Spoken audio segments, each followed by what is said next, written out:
अस्सलाम वालेकुम readers, welcome to classic entertainment channel. उम्मीद करती हूँ आप लोग जहाँ कहीं होंगे खुशबाश होंगे, लाइफ को एंजॉय कर रहे होंगे। और मैं रौशा खान आप लोगों के लिए लेकर आ गई हूँ आप लोगों का फेवरेट नॉवेल अपना बना ले की एक और बहुत ही मज़ेदार सी एपिसोड। नॉवेल जो है वो अपने अख्ताम की तरफ है। नॉवेल की मज़ीद 3 से 4 एक साथ होंगी और अब जो है वो सीमा भी फ्री हो गई हैं फाइनली, तो आपको बैक टू बैक एपिसोड्स इंशाल्लाह मिलेंगे इस नॉवेल की। वैसे ही आप लोगों ने बहुत ज़्यादा इंतज़ार किया है, मज़ीद इंतज़ार मैं आप लोगों को नहीं करवाती और शुरू करती हूँ आज की एपिसोड।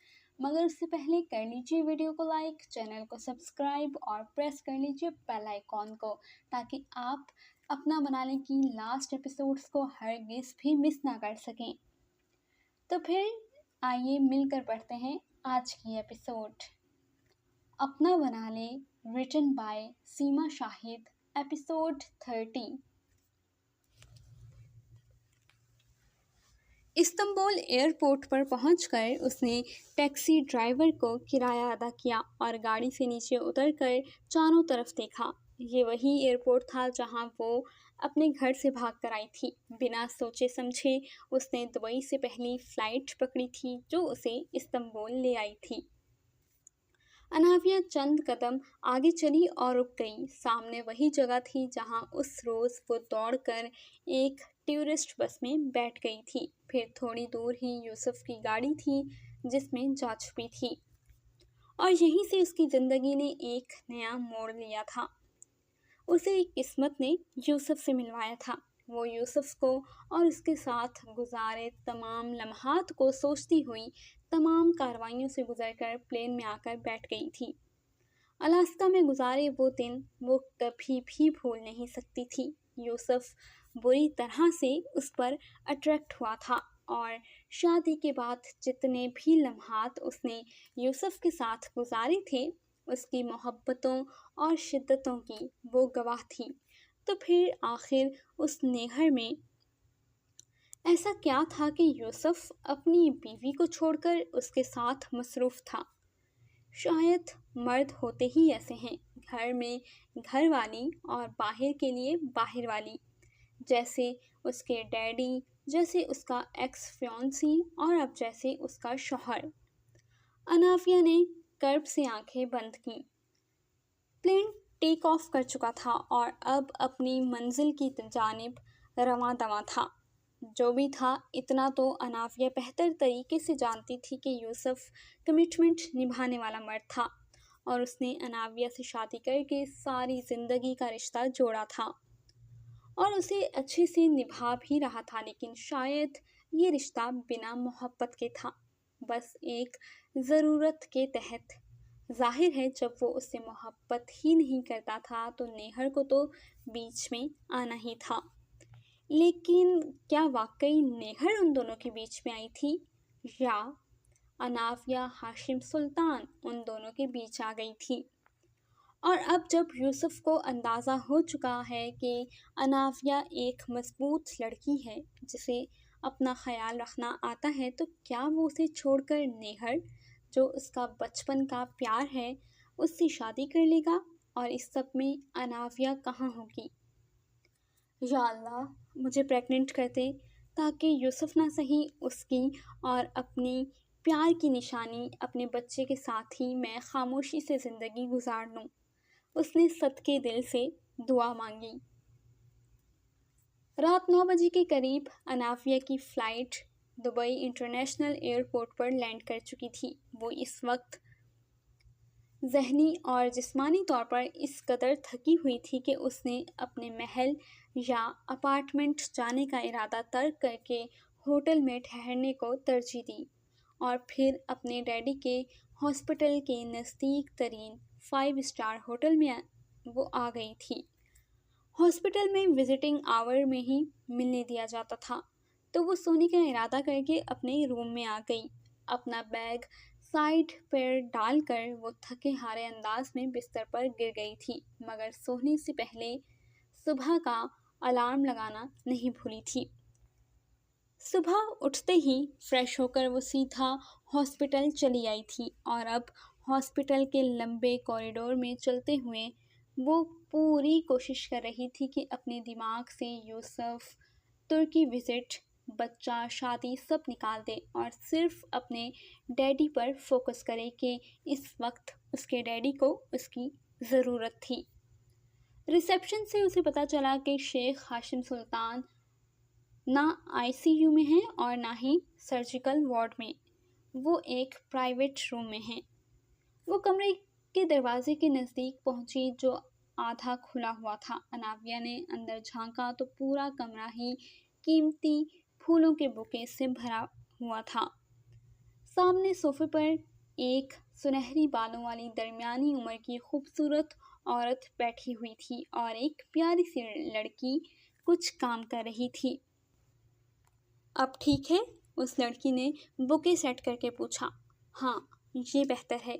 उसके एक्स फियांसी ज़ावियार की भारी आवाज़ उभरी। यानी इस वक्त वो अपनी गर्लफ्रेंड हरम और उसके डैडी की गर्लफ्रेंड यशवा के साथ यहाँ मौजूद था।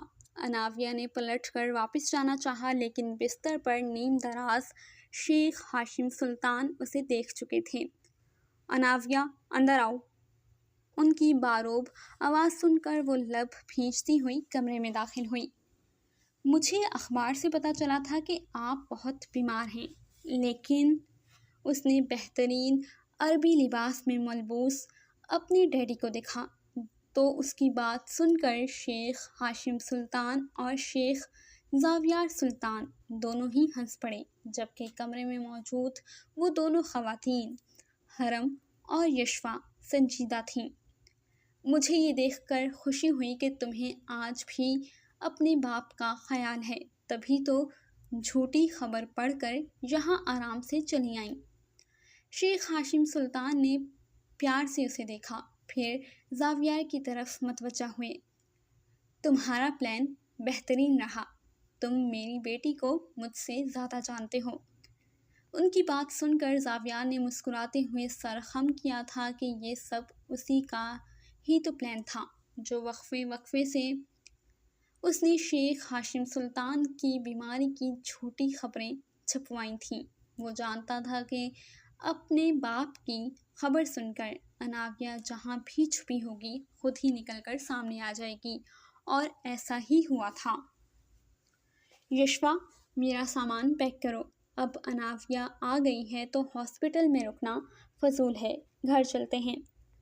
उनकी बात सुनकर यशवा सर हिलाती हुई उठी और उनका सामान समेटने लगी, जिसमें लैपटॉप, सिगार का केस, कुछ कपड़े वगैरह शामिल थे। कैसा प्लान डैडी? अनाविया के सर पर तो जैसे पहाड़ टूट पड़ा था। इतना बड़ा धोखा वो भी उसके बाप ने दिया। मगर अब वो अनाविया हाशिम सुल्तान नहीं थी, बल्कि वो अनाविया यूसुफ सफ़ीर थी, एक शादीशुदा लड़की जिसे अपना ख्याल रखना था। हमें ये तो पता चल ही गया था कि तुम तुर्की में हो, इसलिए उधर के लोकल अखबारात में वक्फे वक्फे से मैंने तुम्हारे डैडी की बीमारी की खबरें चलानी शुरू कर दी थी। मुझे यकीन था कि कभी ना कभी तो तुम उन्हें ज़रूर नोटिस करोगी, और देख लो, आज तुम यहाँ हो। शेख ज़ावियार सुल्तान ने उसके डैडी की जगह उसे जवाब दिया। तो आप मुझे ये बता रहे हैं कि आप बीमार नहीं हैं? ज़ावियार को इग्नोर करते हुए अनाविया ने शेख हाशिम सुल्तान से सवाल किया तो उन्होंने मुस्कुराते हुए नफ़ी में सर हिलाया। तो फिर आप इधर हॉस्पिटल में क्या कर रहे हैं? वो चिल्लाई। रूटीन चेकअप के लिए आया था। बाकी ये रूम तो हमने तुम्हारी आमद की वजह से कब से बुक किया हुआ था। शेख हाशिम सुल्तान ने अपनी साहबजादी का गुस्सा नोट किया था कि अनाविया ने पैदा होने से लेकर आज तक उनसे इस तरह चिल्लाकर बात नहीं की थी। बहरहाल, जो हो गया सो हो गया। मुझे खुशी है कि तुम्हारी अकल वापस आ गई है। तुम अपने सेंसेस में लौटकर घर वापस आ गई हो। चलो अब घर चलते हैं। शेख हाशिम सुल्तान खड़े हो गए थे। अनाविया तो बस शॉक्ड सी सबको देख रही थी। उसे अभी तक यकीन नहीं आ रहा था कि उसे झूठ बोलकर इधर बुलाया गया था। अनाविया, अब गुस्सा ख़त्म कर दो। वैसे लगता है कि इस्तांबुल की हवा तुम्हें रास आ गई है। पहले से ज़्यादा खूबसूरत लग रही हो तुम।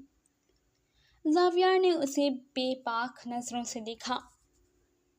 चचा जान, आप अनाविया को लेकर घर चलें। मैं नए शादी कार्ड प्रिंट करवाने के ऑर्डर देकर आता हूँ।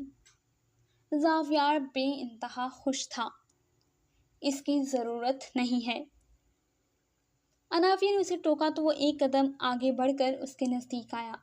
मैं अब मज़ीद इंतज़ार नहीं करना चाहता। हम कल ही करीबी फैमिली की मौजूदगी में निकाह करेंगे और रिसेप्शन 2 दिन तक। माना कि ये एक छोटी सी वेडिंग होगी, जैसी हमने प्लान की थी वैसी नहीं हो सकेगी, लेकिन तुम देखना मैं इसे भी यादगार बना दूंगा। ज़ावियार ने उसका हाथ थाम कर उसे समझाया। इट्स टू लेट, बहुत देर हो चुकी है, अब ऐसा मुमकिन नहीं। अनाविया ने अपने हाथ उसके हाथों से निकाले। शादी से पहले हर दुल्हन घबराती है, डरती है, मैं समझता हूँ। तुम कुछ नहीं समझते। अनाविया ने तुर्शी से उसकी बात काटी। अगर राइट आदमी के साथ शादी हो रही हो तो लड़कियां घबराती या डरती नहीं हैं। वो डरती उस वक्त है जब आदमी गलत हो। वो उसकी आंखों में झांकती लफ्ज़ चबा चबा कर गोया हुई। अनाविया बस। शेख हाशिम सुल्तान की सर्द आवाज़ उभरी। ज़ावियार मुझे सब बता चुका है कि तुम क्यों भागी थी।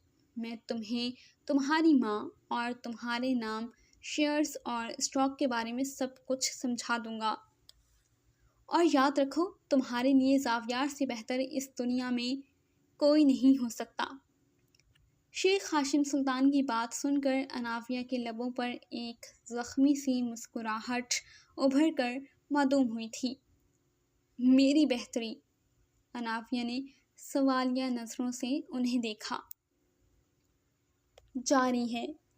जी तो रीडर्स, आपको क्या लगता है कि आगे कहानी में क्या होने वाला है? क्या यूसुफ अनाविया के पीछे दुबई आएगा और क्या यूसुफ नेहर का चैप्टर क्लोज कर देगा अब? और ये ज़ावियार और शेख हाशिम सुल्तान क्या नई चाल चल रहे हैं अनाविया के साथ?